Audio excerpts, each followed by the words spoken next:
अब बड़ा बिजनेस करने के दो तरीके हैं। एक है जैसा ज्यादातर इंडिया में होता है, यानी कि क्या, पहले देखते हैं पूरे वर्ल्ड में क्या क्या बिजनेसेस सक्सेसफुल है, फिर उसको इंडिया में कॉपी कर लिया जाता है।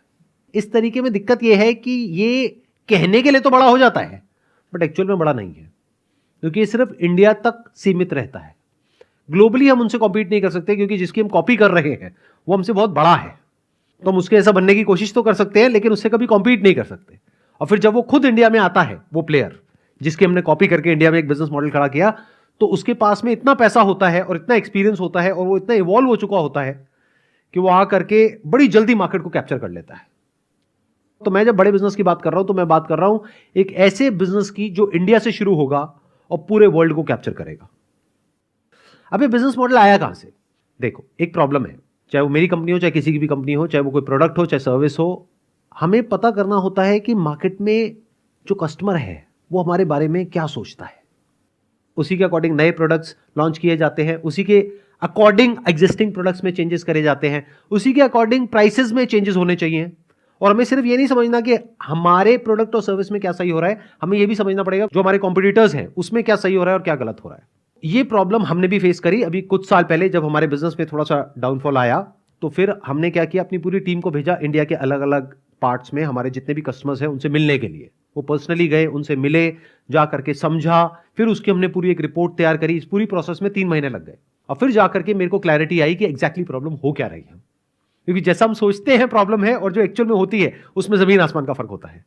एक होती है ग्राउंड रियलिटी, एक है जैसा एक बिजनेस ओनर को लग रहा होता है। तो ग्राउंड रियलिटी हमारे सामने आई जब ये पूरी एक्सरसाइज हुई, जब पूरे इंडिया में अलग अलग लोग गए, हमारी टीम के अलग अलग कस्टमर्स से मिले, और फिर समझ आया कि अच्छा ये पैटर्न है कि 100 में से 50 कस्टमर्स बोल रहे हैं ये प्रॉब्लम है, जिसके बारे में हमने सोचा ही नहीं, हम तो कहीं और ही काम कर रहे थे। 20 ने बोला ये प्रॉब्लम है, 10 ने बोला ये प्रॉब्लम है, 5 ने बोला ये प्रॉब्लम है। तो ये टॉप 4 हमारी प्रॉब्लम्स है जिसका हमको सोल्यूशन निकालना है। वो हमने किया और बिजनेस ग्रो करने लग गया। अगर मैं ये नहीं करता, यानी मार्केट से फीडबैक नहीं लेता और खुद ही कुछ करता रहता, तो क्या होता, वो बिजनेस बंद हो जाता, जैसा पास्ट में बहुत सारी कंपनीज के साथ में हुआ। जैसे एक टाइम पे नोकिया, आप में से कितनों ने नाम सुना है नोकिया का? बहुतों ने तो सुना भी नहीं होगा, क्योंकि तब आप पैदा ही नहीं हुए थे। एक जमाना होता था जब नोकिया पूरे वर्ल्ड का लीडर था मोबाइल फोन्स में, लेकिन फिर जब स्मार्टफोन आए तो वो समझ नहीं पाया कि मार्केट किस तरफ जा रही है। वो अपने हिसाब से करता चला गया काम को। नहीं, ये मत समझो चेंज नहीं किया, उसने चेंजेस करे होंगे, लेकिन अपने हिसाब से करे, मार्केट के हिसाब से नहीं करे। दोनों में बड़ा फर्क है। तो ये कितनी बड़ी प्रॉब्लम है, चाहे कोई बड़ी कंपनी हो, चाहे मिड साइज की कंपनी हो, चाहे छोटी कंपनी हो, चाहे कोई अपना नया बिजनेस शुरू करने वाला है, उसे पता होना चाहिए ना कि मैं इस बिजनेस में एंटर कर रहा हूं, इसमें ऑलरेडी ये कंपनीज हैं, उसका क्या चल रहा है, उसके हिसाब से इंसान गैप ढूंढ सकता है। तो सबको ऐसी एक रिपोर्ट की जरूरत है जो कि कुछ सेकंड्स के अंदर अंदर उसको मिल जाए और 3 महीने ना लगाने पड़े और लाखों रुपए ना खर्चने पड़े। पूरे वर्ल्ड में ऐसा कोई सॉल्यूशन नहीं है कि इंस्टेंटली एक कंपनी को यह समझ आ जाए, फॉर एग्जांपल एक मोबाइल फोन की कंपनी है, उसको यह समझ आ जाए कि जो भी लोग मेरे एग्जिस्टिंग कस्टमर्स हैं वो क्यों खरीद रहे हैं मेरा मोबाइल फोन, उसमें उनको क्या अच्छा लग रहा है, क्या बुरा लग रहा है, प्लस जो मेरे कॉम्पिटिटर्स का मोबाइल फोन खरीद रहे हैं उसमें उनको क्या अच्छा लग रहा है, क्या बुरा लग रहा है। अगर ये कुछ सेकंड्स के अंदर एक डेटा एक कंपनी तक पहुंच जाता है तो डेटा कितना इंपॉर्टेंट है उसके लिए। और डेटा सिर्फ एक सैंपल साइज का नहीं, जैसे नॉर्मली फीडबैक्स होते हैं कि शॉपिंग मॉल में कुछ बंदों को भेज दिया और बोल दिया कि फॉर्म भर दो।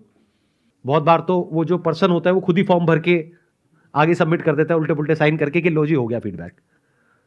अभी it's like hitting in the dark, बिना डेटा के या विद लिमिटेड डेटा के। मतलब अभी कंपनीज कैसे एक्ट करती है, based upon what they think, what their people think, which is very different from what the market think. चलो मैं आपसे पूछता हूं, आप सब कंज्यूमर्स हो किसी ना किसी प्रोडक्ट के, किसी ना किसी सर्विस के, क्या आप सारे प्रोडक्ट से, सारे सर्विसेज से सेटिस्फाइड हो? नहीं हो। क्या ये बात उन कंपनीज को पता है? नहीं पता है, या पता भी है तो बहुत ही लिमिटेड वे में पता है। तो अब यहां से ये आइडिया आया था मेरे माइंड में कि कुछ ऐसा करना चाहिए, मतलब ये प्रॉब्लम सॉल्व होनी चाहिए, ये बहुत इंपॉर्टेंट है। और ये प्रॉब्लम सब जगह है, इंडिया में है, यूएस में, यूके में है, यूरोप में है, पूरे वर्ल्ड में है ये प्रॉब्लम। इसका कोई सोल्यूशन निकलना चाहिए, यानी कि कंज्यूमर और ब्रांड के बीच में एक डायरेक्ट कनेक्शन होना चाहिए। ये जो आइडिया है, this is a big business idea, ये कोई छोटा बिजनेस आइडिया नहीं है। तो ये काम 5-7-10 लाख रुपए में नहीं होगा। इसके लिए ideally you need to be someone from the tech background, और आपको कोई ऐसा को फाउंडर चाहिए जो कि बिजनेस बैकग्राउंड से हो। तो इसमें दोनों नॉलेज चाहिए, बिजनेस की भी नॉलेज चाहिए और टेक की भी नॉलेज चाहिए। तो आइडली इस आइडिया को अगर बड़ा बनाना है तो 2 या 3 को फाउंडर्स होने चाहिए या 4 को फाउंडर्स होने चाहिए, जिसमें से कोई टेक बैकग्राउंड से हो और कोई बिजनेस बैकग्राउंड से हो।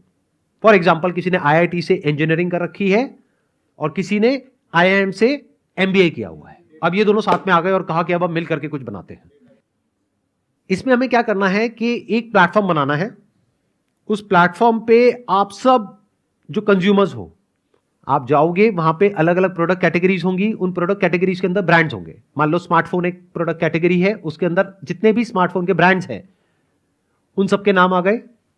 उसमें से आप सिलेक्ट करोगे आप कौन सा यूज कर रहे हो, और उसके साथ में यानी कि विद प्रूफ एक शॉर्ट वीडियो अपलोड करोगे जिसमें वो प्रोडक्ट दिख रहा होगा। तो सुबह से रात तक आप कितने प्रोडक्ट्स यूज करते हो, right from toothpaste to a bike और अ कार। सोचो, लगाओ दिमाग, कितने प्रोडक्ट्स, कितनी सर्विसेज यूज करते हो? हजारों।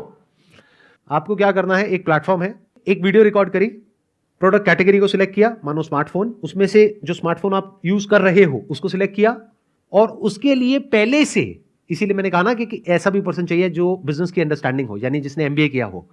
तो उसने पहले से ही स्मार्टफोन्स के लिए एक क्वेश्चनर बनाया हुआ है कि स्मार्टफोन मतलब क्या, कि डिजाइन के बेस पे आप इस स्मार्टफोन को कितनी रेटिंग देते हो 5 में से, प्राइस के बेस पे कितनी रेटिंग देते हो, स्पीड के बेस पे कितनी रेटिंग देते हो, या जो भी होता है उसके बेस पे कितनी कितनी रेटिंग देते हो। तो मान लो 10 क्वेश्चंस हैं, इसका आपको सिर्फ सिलेक्ट करना है on a scale of 1 to 5।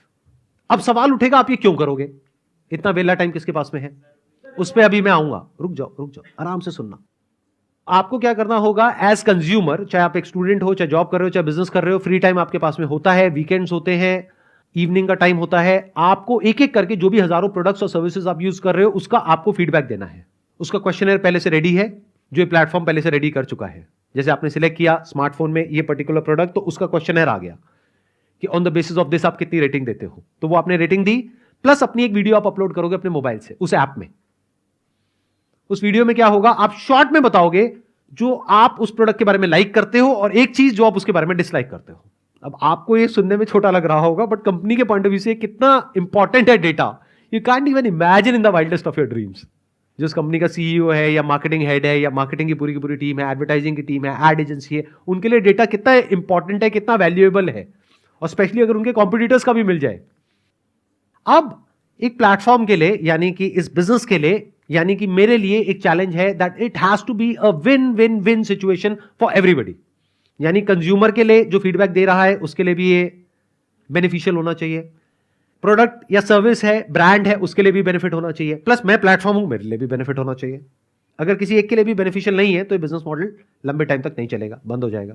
तो अब एक एक करके देखते हैं किसके लिए क्या बेनिफिट है। ये हमें क्लियर हो गया कि प्रोडक्ट के लिए, ब्रांड्स के लिए कितना बड़ा बेनिफिट है अगर ये डेटा जेन्युइन हो और वॉल्यूम में मिल जाए, यानी करोड़ों लोगों का डेटा एक जगह पर, जहां पे हमने कुछ फिल्टर्स लगाए। मैं एक ब्रांड हूं, मैंने फिल्टर्स लगाए कि इस पर्टिकुलर एज ग्रुप में ये प्रोडक्ट जो यूज कर रहे हैं उनका क्या टेक है, और उस पूरे डेटा को कंपाइल करके चार्ट्स में कन्वर्ट कर दिया जाए कि on the basis of these many people ये डेटा ये बोल रहा है।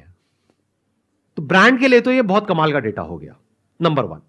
अब प्लेटफॉर्म कैसे कमाएगा और कंज्यूमर कैसे कमाएगा, उसका क्या फायदा है, समझो। इंडिया में एक बहुत बड़ी प्रॉब्लम है, वो क्या है कि यहां पे जो लो इनकम ग्रुप है या मिडिल इनकम ग्रुप है वो बहुत बड़ा है, दैट्स अराउंड 97%। मतलब इंडिया में 97% ऐसे लोग हैं जो महीने का 50,000 से कम कमाते हैं, और फैमिली है मानो 4 लोगों की, 5 लोगों की, 6 लोगों की, 20-30-50,000 रुपए में कुछ नहीं होता है आज के टाइम में। समझ आ गई प्रॉब्लम, ये पेन एरिया समझ आया ना। ये किसका है, कंज्यूमर का है। तो हर एक को एक्स्ट्रा इनकम चाहिए, लेकिन एक्स्ट्रा इनकम के लिए या तो एक और जॉब करनी पड़ेगी, तो उसके लिए अपनी जॉब छोड़नी पड़ेगी, अब क्या करें। दूसरा, बिजनेस करना पड़ेगा, उसके लिए भी पैसा चाहिए, रिस्क उठाना पड़ेगा। तो क्या हो अगर आपको कहा जाए कि आपको कुछ नहीं करना, अपने मोबाइल से जितने भी प्रोडक्ट्स और सर्विसेज आप यूज कर रहे हो, वैसे भी टाइम पास के लिए रील्स तो अपनी बनाते रहते हो, यूट्यूब पे शॉर्ट्स डालते रहते हो, तो इस प्लेटफॉर्म पे आपको अपलोड करने हैं अपने जेन्युइन फीडबैक। अब जब भी कोई ब्रांड उस डेटा को एक्सेस करेगा तो उसके 1,000 रुपए देगा एक फीडबैक के। उसमें उसको क्या मिल रहा है, एक वीडियो मिल रही है जिसको वो एज अ टेस्टिमोनियल यूज कर सकता है अपने सारे सोशल मीडिया प्लेटफॉर्म्स पे, अपनी वेबसाइट पे, सब जगह पर, अपने एड कैंपेन में। ये राइट आपने उस प्लेटफॉर्म को दे दिया है, आपको कोई दिक्कत नहीं है, क्योंकि आप एक्चुअल में उस प्रोडक्ट को यूज कर रहे हो। तो अब ये फेक एडवर्टाइजिंग नहीं है, रियल एडवर्टाइजिंग है। ध्यान से समझना दोनों में डिफरेंस। फेक एडवर्टाइजिंग क्या होती है कि एक ब्रांड ने एक मॉडल को हायर किया और आकर के दिखा रहा है या दिखा रही है कि देखो ये यूज कर रहे हैं, सबको पता है सब नकली है। एक है real advertising, real feedback, real testimonial. इसकी क्या वैल्यू है? जैसे मेरा अपना एक बिजनेस है, अगर सोचो मेरे एक्चुअल कस्टमर्स का फीडबैक मुझे मिल जाए और उसका राइट मिल जाए कि मैं अपनी वेबसाइट पे लगा सकूं वो टेस्टिमोनियल्स, वो वीडियोस, उनकी फोटोज, जो वो कह रहे हैं मेरे प्रोडक्ट के बारे में, उसको कोटेशन में डाल करके उनके नाम के साथ, डिटेल के साथ मैं लिख सकूं, तो ये डेटा मिलने कितना इंपॉर्टेंट है।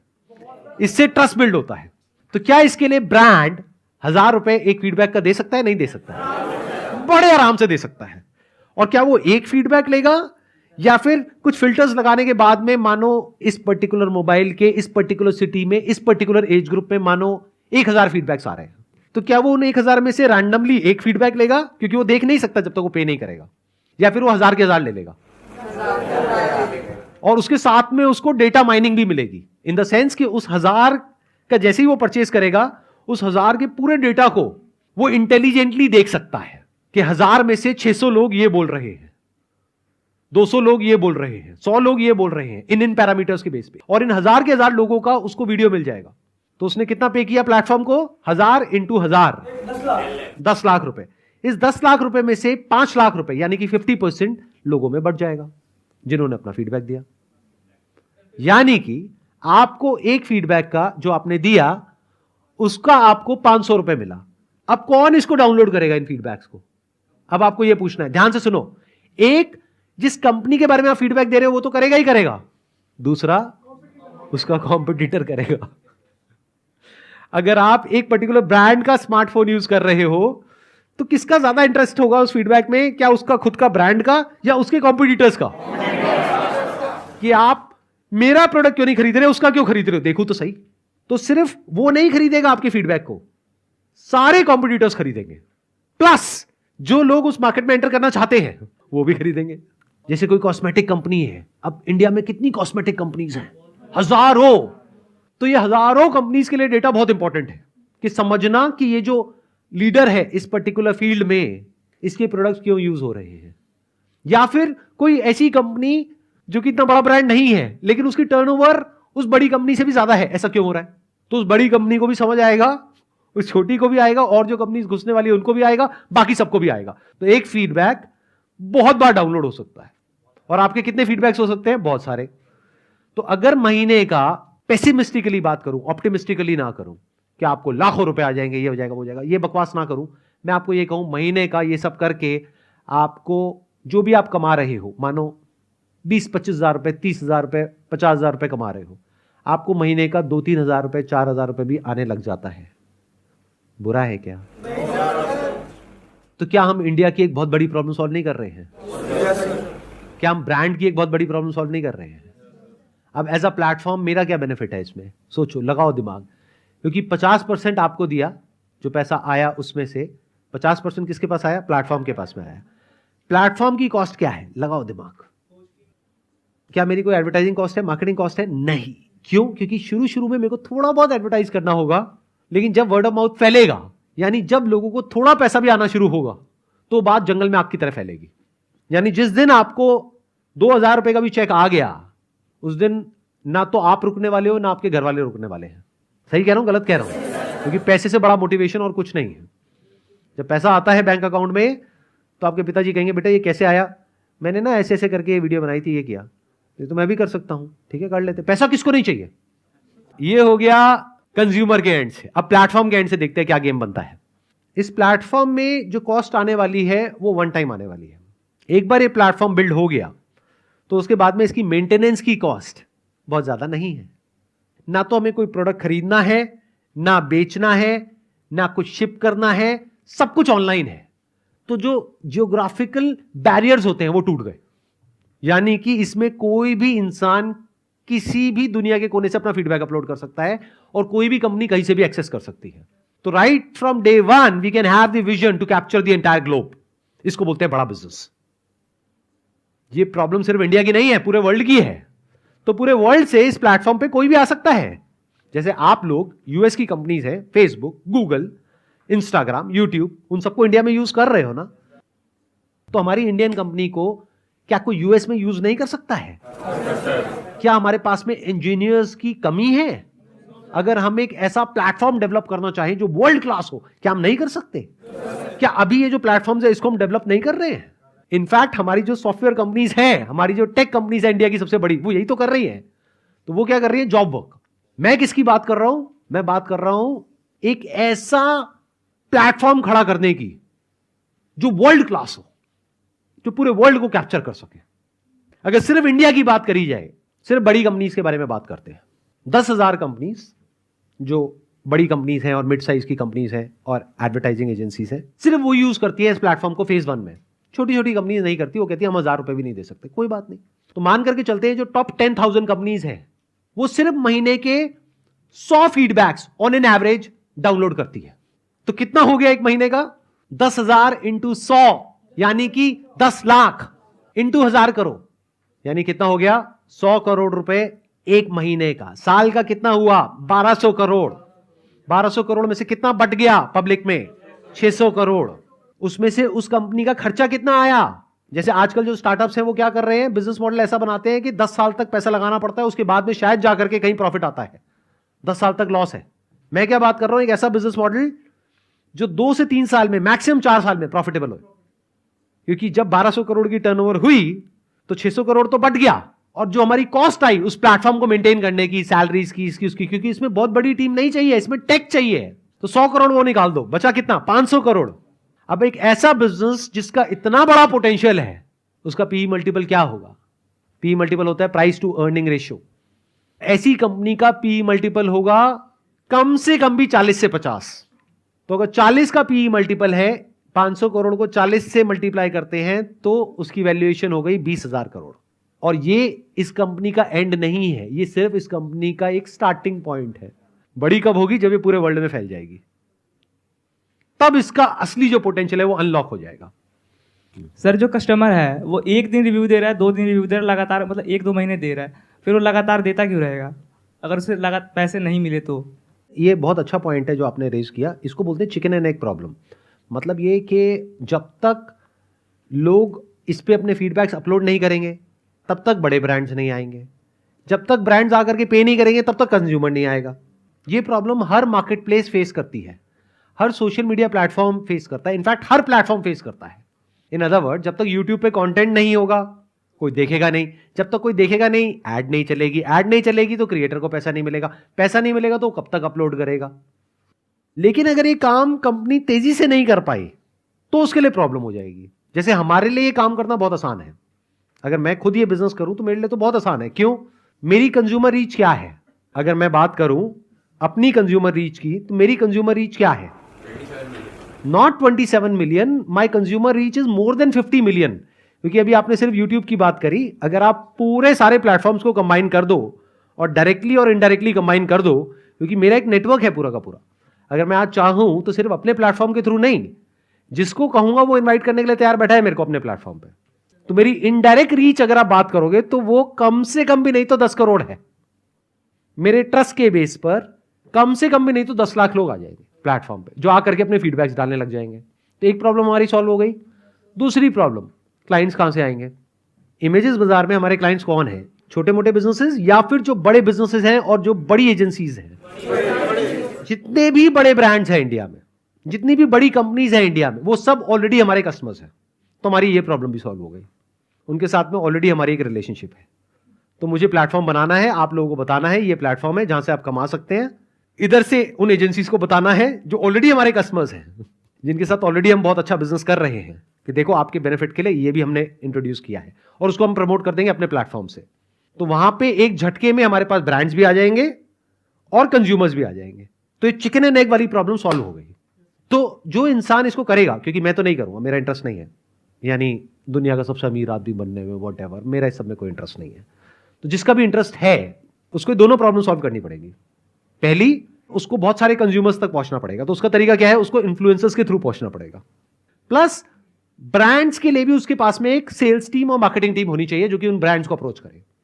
और फेज 1 में सिर्फ बड़े बड़े ब्रांड्स को टैप किया जाएगा, या फिर बेटर स्टिल सिर्फ एक कैटेगरी से शुरू किया जाएगा। जैसे फ्लिपकार्ट ने जब अपना बिजनेस शुरू किया था तो सिर्फ बुक से किया था, Amazon ने जब किया था बुक से किया था, बाद में धीरे धीरे और भी प्रोडक्ट्स ऐड हो गए। तो यहां पे क्या किया जा सकता है, सिर्फ स्मार्टफोन से शुरू किया जा सकता है। काम आसान हो गया। स्मार्टफोन के कितने ब्रांड्स हैं इंडिया में? 15, 20, 30। तो इन 30 कंपनीज को ही तो अप्रोच करना है। 30 कंपनीज को अप्रोच करने के लिए कितनी बड़ी मार्केटिंग टीम चाहिए? 2-3 लोग भी बहुत है। तो स्मार्टफोन से शुरू किया जाएगा इस बिजनेस मॉडल को, फिर धीरे धीरे एक्सपैंड कर दिया जाएगा। तो इससे हमारी वो प्रॉब्लम सॉल्व हो जाएगी। नहीं तो एक साथ अगर हम करोड़ों प्रोडक्ट्स निकाल देंगे तो हम फंस जाएंगे। तो फेज 1 में इसको सिर्फ एक कैटेगरी से शुरू किया जाएगा जहां पे इसकी सबसे ज्यादा नीड है, and smartphone is the best category for this kind of a business model, क्योंकि वहां पे कितनी तेजी से चेंज हो रहा है। हर थोड़े दिन बाद कोई नया मॉडल आ रहा है, तो जब कोई नया मॉडल आएगा तो उनको दोबारा से फीडबैक चाहिएगा उस नए मॉडल का, उसके कॉम्पिटिटर्स को भी चाहिएगा, तो बिजनेस बहुत तेजी से घूमेगा। फिर बाद में धीरे धीरे जब कंज्यूमर्स आ गए और ये आ गए और एक साइकिल बन गई, तब और एक और कैटेगरी को इंट्रोड्यूस किया जाएगा, फिर एक और, फिर एक और, फिर एक और। सर आपने जैसे अभी बोला कि हमें बड़ी बड़ी कंपनीज तक रीच करना है उसके लिए, लेकिन अभी तो हमने स्टार्ट किया, हम बड़ी बड़ी कंपनी तक रीच कैसे करेंगे? तो ये बिजनेस मॉडल आपके लिए नहीं है ना। मैंने कब कहा ये आपके लिए है? मैंने कब कहा ये सबके लिए है? अरे मैं बात कर रहा हूं दुनिया की सबसे बड़ी कंपनी खड़ी करने के बारे में, तो इसके लिए कोई ऐसा इंसान होना चाहिए जिसकी कोई बहुत ही स्ट्रांग या तो एक्सपर्टीज हो, या एजुकेशनल क्वालिफिकेशन हो, या उसके अंदर कुछ ऐसा हो कि कुछ प्राइवेट इक्विटी फंड्स या कुछ एंजल इन्वेस्टर्स उसके ऊपर पैसा लगाने को तैयार हो, तब वो इतना बड़ा बिजनेस खड़ा करने के बारे में सोच सकता है, नहीं तो नहीं सोच सकता। तभी मैंने इस सेशन को 2 पार्ट में डिवाइड किया, small business and big business. आप ये सोचो मैं अकेला ये बिजनेस खड़ा कर दूंगा, अरे ना भैया, इसमें शुरू में लगेंगे 5-10 करोड़ रुपए। तो 5-10 करोड़ रुपए लगाने के लिए भी होना चाहिए। जो एंजल इन्वेस्टर्स हैं या जो इन्वेस्टर्स हैं, उनकी कमी नहीं है हमारी कंट्री में। वो ऐसे ऐसे बिजनेसेस को फंड कर रही है जहां पे प्रॉफिटेबिलिटी का दूर दूर तक कोई नामो निशान नहीं है, फिर भी उनको फंडिंग मिल रही है $500 मिलियन की, $1 बिलियन की। अरे तो ये बिजनेस तो क्लियर है, इसको फंडिंग नहीं मिलेगी क्या $10 मिलियन की? अगर फाउंडर्स तगड़े हो तो ये बिजनेस मॉडल हर एक के लिए है ही नहीं। इनफैक्ट हर काम हर एक के लिए नहीं होता है। जैसे बिजनेस हर एक के लिए नहीं होता है, जॉब हर एक के लिए नहीं होती है, ऐसे हर काम हर एक के लिए नहीं होता है। ये सिर्फ उन लोगों के लिए है जो एक्चुअल में कुछ बहुत बड़ा सोच रहे हैं और कुछ बहुत बड़े लेवल पे करने का दम भी रखते हैं। अगर आपके पास में इतने रिसोर्सेज नहीं है या वो कैपेबिलिटी नहीं है कि आप ये प्लेटफॉर्म बिल्ड कर सकें या इतने बड़े लेवल पे चीज़ों को एग्जीक्यूट कर सकें, तो प्लीज़ इस बिजनेस के बारे में मत सोचिएगा। तो जो पार्ट 1 में हमने बात करी थी स्मॉल बिजनेस के बारे में, that's a better way of starting. और जरूरी नहीं है जो मैंने कहा वही करना है कि अब सारे 99 ज्वेल्स खोल करके बैठे हैं गली गली में, नहीं। यू कैन अंडरस्टैंड कि मैं क्या कह रहा हूं, किस तरीके से कह रहा हूं, उस थॉट प्रोसेस को समझना ज्यादा जरूरी है, क्योंकि वहां से you will get that clarity of thought कि जिसके बेस पे जो आप करोगे there is a strong possibility कि वहां पे आपको सक्सेस मिलेगी। अगर बिना सही थॉट प्रोसेस के, बिना ये क्लैरिटी के कि क्या करना है और क्या नहीं करना है, आप कोई भी काम करोगे तो फेलियर के चांसेस बहुत ज्यादा है।